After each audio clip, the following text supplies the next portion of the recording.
In a bank, 6% interest is given on the deposited amount. The bank then invests the money in the stock market and is able to earn 30,000 for every 3 lakh.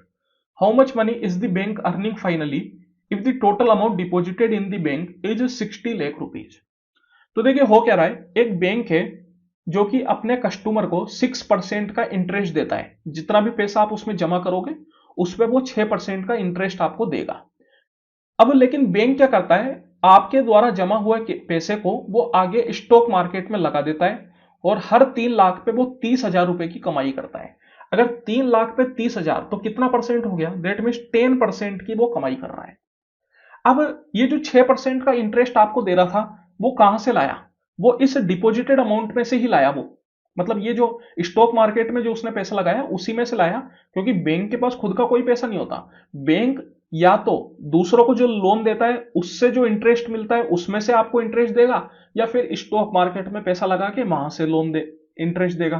तो ये जो आपको 6% का interest दे रहा है bank, वो कहां से दे रहा है, स्टॉक मार्केट में जो पैसा लगा के जो उसको मुनाफा हुआ उसमें से दे रहा है। दैट मीन्स मैं बोल सकता हूं कि 10% का मुनाफा हुआ था और 6% उसने आपको दे दिया, तो ओवरऑल उसके पास कितना पैसा बचा, तो ओवरऑल उसके पास सिर्फ 4% पैसा ही बचा।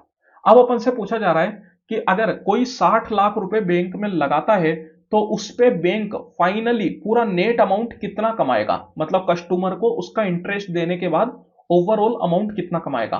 तो बैंक कितना कमाएगा, तो सिर्फ 4% कमाएगा। तो 4% ऑफ कितना, 60 लाख रुपीज।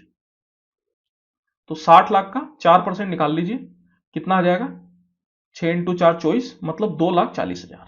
तो 2,40,000 रुपए जो है वो बैंक कमाएगा। असलियत में बैंक को स्टॉक मार्केट से कितना मिल रहा है, 6 लाख रुपए मिल रहा है, लेकिन 6 लाख में से वो 3,60,000 रुपए कस्टमर को दे दे रहा है। तो जो नेट अमाउंट बच रहा है वो 2,40,000 ही बच रहा है।